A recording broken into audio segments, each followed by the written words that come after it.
Hey, what's up, y'all? This is FSGM here. Today I will be giving you guys a full recap of the Seahawks draft. As some of you know, I did videos of when the Seahawks um, took their top 4 or 5 players. I think it was 40 and 41. So their top 3 or 4 players I did a review on already, and now I will do a full recap of the Seahawks draft. And it should be noted that any of the information that I'm giving, like their height and weight and all that, and all that kind of attribute stuff, came from Field Goals, the Seahawks website, or the NFL .com combine page, or any type of that kind of stuff. It was found from those type of sites, because it's really hard to nail down these athletes' um, heights and weights, and some of these athletes I couldn't find on their college football page. So like I said, any type of information came from Field Goals, the Field Goals, which is the Seahawks fan page, or a Seahawks page of sort, and some of it was the Seahawks.com itself, and then also the NFL.com combine page. So here we go. Um, so their first pick was Charles Cross, the left tackle, right? And so their top four, they took two tackles. Charles Cross from Mississippi State. He measured at 6'5", 311, and then another tackle, Abraham Lucas, measured at 6'6", 315. So I'd like to start with the two tackles to start with. Look. Obviously, you got your left tackle of the future, your cornerstone, and you also potentially got your right tackle of the future. As most Seahawks fans know, Dwayne Brown is getting up there in age, and they also had another tackle that's still on the free agent market. It's in the pick page, or the video that I did earlier. But as of right now, I'm completely drawing a blank on his name. Anyways, he's still a free agent. So they had two veteran tackles, right, that were on their roster last year, and as you see, they took two tackles. We'll see what happens with Dwayne Brown, but all reports are from people that I trust, like Brock Heward, Brady Henderson potentially, but really Brock, and some other people, Brock Heward. They're saying that no, they're probably going to move on from Dwayne, and Dwayne's getting up there in age. We all love him, but they're probably right now, right that the Seahawks are going to move on from Dwayne. But we'll see. We'll see how it plays out, right? But for those two picks, you can really see that they really want these two cats to really be their two cornerstone tackles of the future. You can't go wrong with drafting the offensive line, right? And now that they got their new OC and his former teammates in the Rams coaching staff. He's now the O line coach. So last year, Shane Waldron. There you go. Shane Waldron is the OC, obviously. Last year, his friend slash assistant with the Rams was the assistant O line coach, and now they promoted him to the O line coach this year. The Seahawks let Mike Solari go, so now Shane Waldron's friend and assistant from the Rams is now the O line coach. So you can see with these two tackles, they're both about the same height and weight. Let's see here. Yeah, Abraham Lucas from Wazoo is 6'6" at 315, and Charles Cross is 6'5", 311 from Mississippi State. So they're pretty much the same kind of height and weight, and from all the reports they both are extremely athletic, can move, right? So when you have this new offensive style that the Seahawks are trying to implement, you really want tackles that can move, and potentially, especially in the screen game. There's been a lot of talk about, well, how come the Seahawks can't run a screen? Well, you need your tackles to get out there and be able to move, and be more athletic in order to do that. So we'll see how that goes. But clearly they want athletic tackles who can get out and move on the fly. it's not so much bruiser. They just want more athletic tackles instead of the big bruisers, if you will.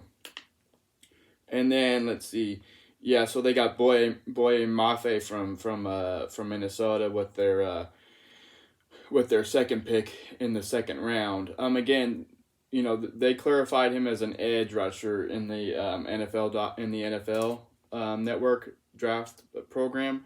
However, and I think I'm getting this right. I think the Seahawks view him as a Leo, meaning a hybrid between a linebacker and a DN type. And that's what they really attacked this offseason with Nuosu from the Chargers, and they also have Darrell Taylor. Those three guys can really do, again, those three cats are really Leos. They can do both. They can play linebacker and D-end. Yeah, so because the Seahawks are moving to a 3-4 principle, or they're moving to a 3-4 now, that's what they said with their new coaching staff. So they're moving to a 3-4 defense, and so you need kind of that hybrid mix of people who can rush the passer and also play linebacker and drop back in coverage. Real quick, I know they're calling it a 3-4, but really I want to see them run a multiple D, meaning you can play 4-3 or a 3-4 or whatever you want to run. But they're classifying it as a 3-4. But I anticipate that they'll run a multiple D because they'll have the personnel now moving forward to do whatever they want. But again, Boye Mafe was the Leo edge rusher / linebacker they got from Minnesota. He weighed in at 6'4", 261. And I think there was another guy here. I'll get to him shortly. There's another guy on my list that weighs in about the same height and weight. So you can see with these position groups, they're looking for a very specific type of a very specific body type with these picks. So that was the Leo. Probably the most surprising for Seahawk fans is obviously Kenneth Walker from Michigan State, Kenneth Walker the third from Michigan State. This guy, he's highly decorated. I looked at the Seahawks website for this guy. He's got awards all over the place. He was the top running back in college. If you just go on Seahawks.com and click on his profile, he's got awards all over the place. By all accounts, this dude is a gamer. And again, Brock Heward from ESPN Seattle 710 or Seattle Sports now, but Brock Heward, this is his favorite pick the whole draft. Brock Heward from UW and 710. He said this is the guy. He's a stud. And like I said, this really signals to me that unfortunately Chris Carson's neck injury is pretty severe, and it's not looking good. But even without that, I'm okay with this pick. I know taking a running back early in the draft, especially with the Seahawks, they haven't really lucked out, so to speak. Christian Michael was brought up and Rashad Penny. But look, Rashad Penny's starting to pay dividends, so let's cut that a little bit of a slack. And to backtrack on that, Rashad Penny coming out of college never got hurt. He was a bell cow. So I think that Seattle Seahawks fans need to relax a little bit on Rashad Penny. That pick is finally starting to pay dividends. But as far as Kenneth Walker III goes, he's a stud. And like I said, this really signals to me that Chris is probably going to have to retire, which is unfortunate, obviously. But this dude, Kenneth Walker, is going to be a stud by all accounts.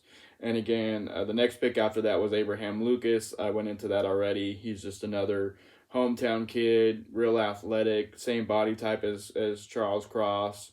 And so again, the Seahawks want those athletic tackles to work with their new scheme. And I was pleasantly surprised that they went with another tackle. Just to recap their top four picks. So obviously, what did I say in my pre-draft video? O-line, D-line, every single year you just put it on the need list, and they really attacked it. Again, you got two tackles, a Leo hybrid rusher, linebacker, and then you got a playmaker at the running back spot. So that's how they attacked their top four: O-line, D-line, and then a playmaker. going into I believe this started in the fourth round. I also brought up how they needed a lockdown corner, right? The Seahawks needed a lockdown corner. Look, real quick of the second round, I think it was with Kenneth Walker. I also brought up in my videos how they how before Kenneth Walker, a couple corners went just before the Seahawks picked, and it would have been really interesting if the cornerback from Washington was still on the board. If he was still on the board, would they have taken him? We'll never know, obviously, because obviously he was taken. But yeah, they obviously, there was a good run of corners in that early second round, I think it was. Anyway, it's on my video from the actual selections. But yeah, there was a good run. But it would have been interesting to see if they would have taken the corner from Washington. But hey, I'm cool with Kenneth Walker. Obviously, he seems like a stud. My point of that comment was in the fourth round. That's when they really attacked the cornerback spot. Again, this was a secondary draft mixed in with edge rushers and a few offensive tackles, right? So the Seahawks must have felt that they could have gotten cornerbacks late or in the fourth or fifth round, which they did, based on their value. So that's probably why they weren't panicked so much or willing to wait, because there was so much talent in the secondary. So they got Kobe Bryant. He's the guy from Cincy. So the funny thing is Sauce Gardner went before him, but this was the best. Kobe Bryant was the best corner in all of college football. He got the award. I think it's the Jim Thorpe winner. Don't quote me on that, but I know he got the best overall corner in college football award. So I believe it's the Jim Thorpe award winner. But yeah, I mean, to get him in the fourth round was it's crazy. Again, that's Kobe Bryant. He his height and weight is 6'1", 193. So again, Seahawks like those big, tall corners to play in their secondary. Again, he weighed in at he's 6'1", 193, and again, he received the best overall cornerback award in college football. So that was a great value pick. And then Tariq Woolen, look, by all accounts, he's just an athletic freak. He's out of Texas San Antonio. His height and weight is 6'4", 210. Again, he's just an athletic freak. And get this, at 6'4", 210, he was able to run a 4.26. That's nuts. For his height and weight and his athletic feet, his features, to run that fast is just nuts. And the fact that he was able to fall to the fifth round, that's crazy. To be that big and tall again, and to run that fast and to get that in the fifth round, that is wild. And look, there's a lot of comparisons, right? We used to have this corner from Stanford who we got in the fifth round. So we'll see how that plays. But if this really works out, that could be another situation.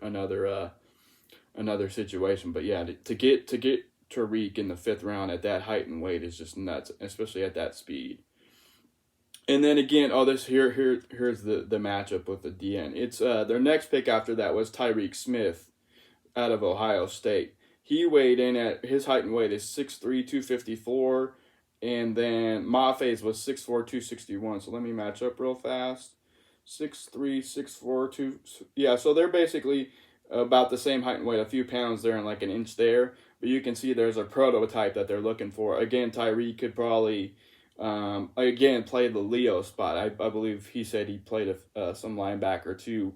But at that height and weight, you can play the Leo at that spot.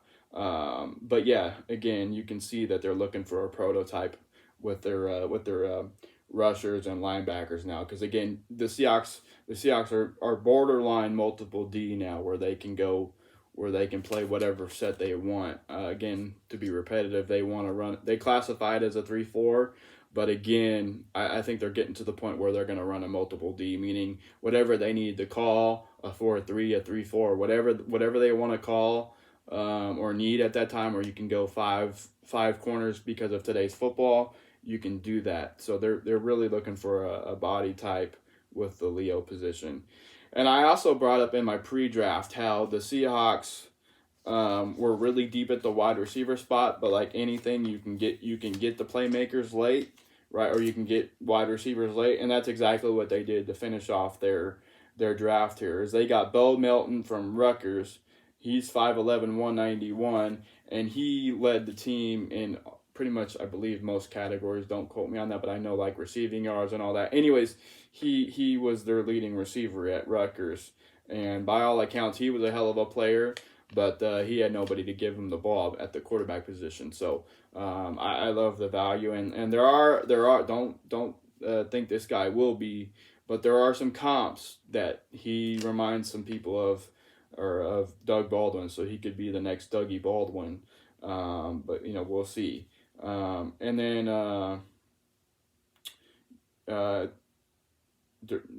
Derek Young or Derek Young from I forget. This is one I couldn't get. But Young, after Melton, they drafted another wide receiver. Young was his last name. He measured at 6'2", 224. Brock said that this kid is just again the big type of wide receiver, almost like a baby DK Metcalf with his body type. And in the 7th round, again, he's at 6'2", 224. To get that body type in the 7th round makes complete sense. We'll see what they can do. So that covered their picks, their 7th-round picks. Let's see here. And then I'm gonna run through, or let me do this. So those were their 7 picks. So and then I'll get into their undrafted guys. But with their 7 picks, you can see they got 1, 2 offensive tackles. Yeah, so you can see that they really attacked the O-line and D-lines in this draft, and then they got their corners late and their playmakers, wide receivers late, which provided great value because, as you guys probably saw, wide receivers were going off the board like crazy in the beginning of the draft, just because there's so much talent there again in the way that the NFL is playing today. So all in all, I mean, again, they attacked their O-line and D-line, and then they got their corners in the 4th and 5th round, which provided great value. And if these guys can hit, especially at the corner spot, this can really set up the defense nicely going forward. So yeah, I love what the Seahawks did with their 7 pick or with their picks, 1 through 7. You attack the O-line and D-line, you got your playmakers late, like I said, and the wide receivers. And then or great value at least, right? Because as I said in my pre-draft video, you can get wide receivers late, and that was probably still their deepest position, but we'll see. I mean, 1 through 4, they're probably pretty deep, or 1 through 3 with D. Eskridge, Tyler Lockett, and DK, and then Hart is pretty solid. But getting these kids late can really provide the depth, and even though the Seahawks are top heavy at the wide receiver spot, they probably do need some more depth there for sure, and hopefully these kids can provide it. So yeah, and then obviously you got your playmaker at the running back spot, and with Rashad Penny and Kenneth Walker, I really like this 1-2 punch. I don't really know.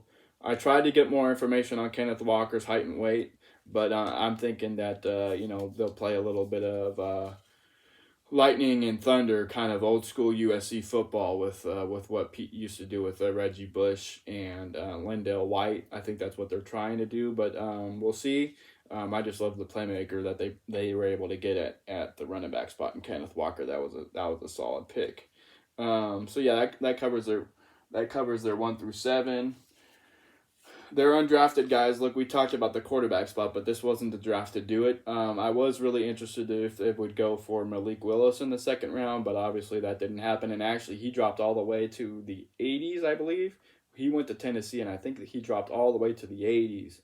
And look, that's wild, right? Because this was a guy that was potentially a higher echelon pick. But that just tells you that, one, internally from all teams, that this wasn't the draft to get quarterbacks other than Pickett. And even Pickett was we'll see how that works out for Pittsburgh, the Pittsburgh Steelers, the hometown kid. But he was the only one that really was the higher echelon, and even then he's got some questionable skill sets. We'll see though. But anyways, as far as undrafted guys go, they were able to get Levi Lewis. That's their quarterback. out of Louisiana Lafayette. They were able to get a safety, Deontay. I think I'm saying that right. Deontay Williams from Nebraska. And again, this guy's last name was hard to pronounce, so forgive me. Um, yeah, so it's Josh from Framingham, I believe is the college. Josh something from Framingham, and again, I didn't want to attempt his last name because I know I would botch it. And then they got a undrafted guard, Shamarius Gilmore from Georgia State. This kid that I found, he was able to lift 36 reps at the combine. So that's a guy that can lean on people, as they say. That when you do 36 reps at the combine, that's pretty impressive, and that sounds like a mauler to me. And they went safety heavy with their undrafted guys. They went Joey Blunt from Virginia, that's a safety. Bubba Bolden from I think it was Miami. I think it was Miami, but he was an All ACC safety. I'm almost certain it was Miami, but again, my head is spinning with all these names. But I'm pretty sure he went to Miami, and again, he was an All ACC safety. And then safety Scott Nelson, that was another one. And then let's see here.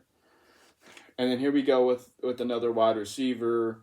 They got Demarius Robertson, 6', 185 from Auburn. Again, that's another potential playmaker on the outside or with their wide receiver group rather. And these guys, I couldn't really find their college, so forgive me, but it was Rodney Coates and Matt Botel, I think is how you pronounce their name. They both came from the same college, but again, to hammer down where they actually went to school was difficult, and I couldn't figure it out.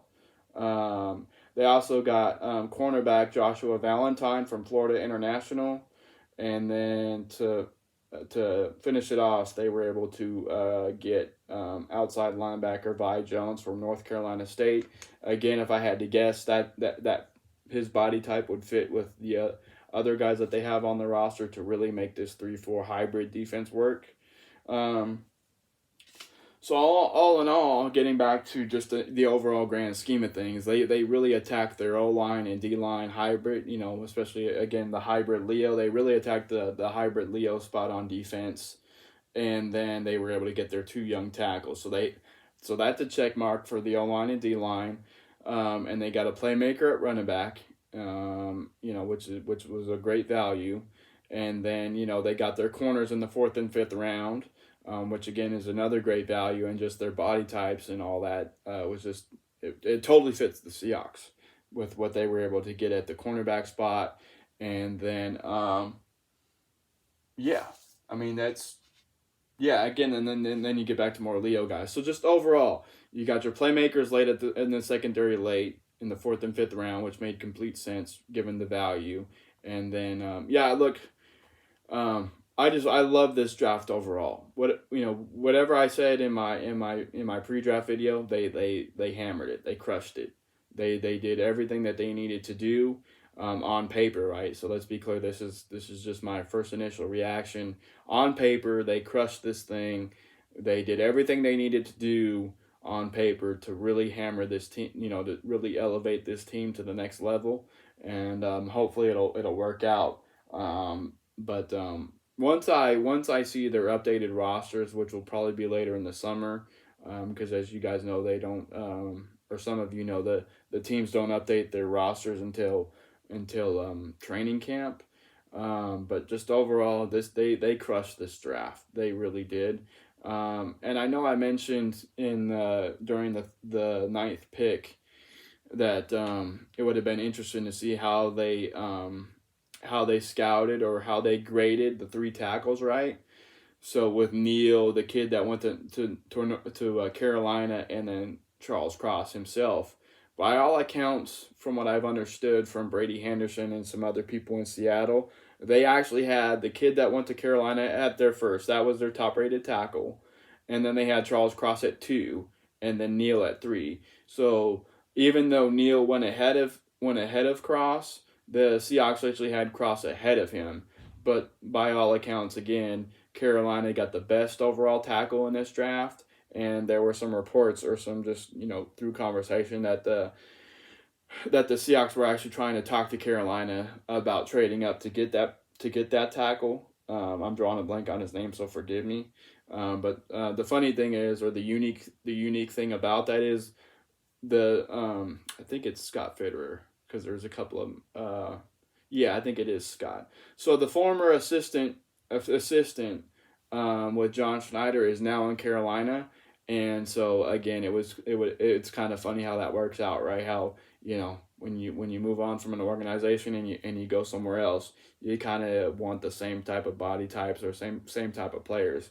So unfortunately, the Seahawks weren't able to do that. But hey, as I said in my draft video, I'm totally happy with Charles Cross, but it's kind of makes me chuckle that the Seahawks were trying to trade with Carolina to get the guy that Carolina got, because again, they view the same type of player, which that's how it is when personnel people go to other teams. You see it all the time in all sports, where you're like, the Seahawks 2.0, or Golden State 2.0, where you're looking for the same type of player. So that's just funny how that works out. So again, I really can't complain. I know the elephant in the room is the quarterback spot. I know that they got Levi Lewis from an undrafted standpoint, but that just says once again that the quarterback position it wasn't up to par. And I also sent off a tweet to Brady Henderson, and he responded, which made sense with his response.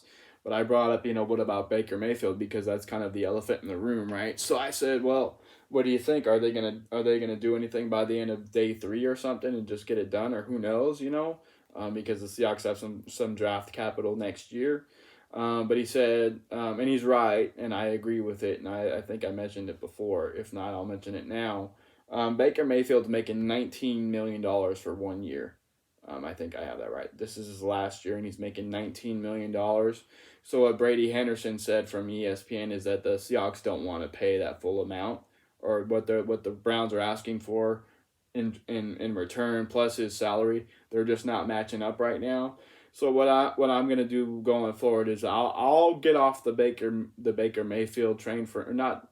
I would still like to see it happen, but right now I'm gonna assume that it's not gonna happen, if that makes sense. So given his price tag and what Cleveland wants in return, as I said, I would like to see it happen, but I don't think it will happen at this point in time, or just overall. I don't think it'll happen anymore. So I got to move on from that. So as I said in my pre-draft stuff, or in my other videos, I'm really really intrigued by Drew Lock. We'll see. Because this kid did start out well in Denver, and then he just kind of fell on, just kind of fell on hard times, and there was a lot of adjustments. I think they changed coordinators and all that kind of stuff, and it got a little funky. And any young quarterback, and we saw this with the Niners with Alex Smith, you can't really, when you draft a quarterback, you really got to have your ducks in order. You really got to have the whole organization in order, meaning your coordinators, just your overall system. Because if you keep changing systems on a young quarterback, it really just it screws up their growth. So yeah, that's on Denver, right? That's on John Elway. One of the best quarterbacks of all time. One of his weaknesses was finding that young quarterback to take him to that next level, right? So, and even Denver in general, you were able to get Peyton Manning to move on from other young quarterbacks, and then and it paid off for him. I mean, they won a Super Bowl. But then, you drafted after Peyton Manning, you tried to draft other quarterbacks to get it done, and it just didn't work out. And now they got the Seahawks former quarterback in Russell Wilson. So for all the talk about John Elway being he is a great quarterback, but one of his extreme weaknesses was finding a young quarterback, and that just says how difficult it is to evaluate these guys at times, especially at the quarterback position. All in all, I'm intrigued by Drew Lock, and at this point in time, it looks like he will be the starter. I'll be honest. I'm not the biggest Geno Smith fan from a production standpoint. However, as a person and by all accounts, knowing the system, he's a great dude. But This is a kind of a hot take. I don't want to see him on start for us next year. I really don't. Brady Henderson brought up some good points when we were having our conversation on Twitter about, well, he did fine in certain games, and there was a couple bad games down the stretch, especially in Pittsburgh in the fourth quarter where he struggled. But look, if it's up to me, he'll just be the backup. That's nothing personal. I'm just saying I don't want to see Geno Smith on the field. I want to see Drew Lock on the field if that's what they go with. If it's between those two guys, give me Drew Lock all day and let me see him play 16, 17 games with this new offensive line. And speaking of that offensive line, on a quick side note, they also have Lewis from LSU, who's a stud. So you can see that they're slowly starting to build this really nice young offensive line if it all comes together. But yeah, as far as the quarterback position goes, give me Drew Lock all day, and let's ride with that, and let's see what he's got. But again, and Brady and Brock have also brought this up themselves. I would be shocked myself if the Seahawks don't bring in another type of quarterback, or another quarterback, I should say. And given all their draft capital, and this was also brought up this morning, these franchise quarterbacks, they're not afraid to move on or take a chance and be more vocal about wanting to be moved to other organizations, and voicing their displeasure with their current teams. So if something happens with another veteran quarterback of substance, right, a real tilt the room kind of impact guy, if a quarterback is displeased, don't be surprised if the Seahawks jump in on an opportunity to get another quarterback who can really tilt the room on the fly. But as of right now, let's all just ride with Drew Lock and let's just see what he's got. So anyways, with all that being said, on paper, I give the Seahawks an A. They crushed it. What they were looking for, what their scheme is, all that, what they were looking for to mix with their scheme and just everything, they crushed it on paper. Now, of course, on paper doesn't mean anything, but yeah, if this thing really comes together, we're really going to surprise some people, especially if Drew Lock is the guy that the Seahawks potentially think he can be. So that'll be really, really interesting. So yeah, this has been FSGM's draft recap for the Seahawks. Again, I give them an overall grade of an A. They crushed this thing. I will be talking to you guys soon.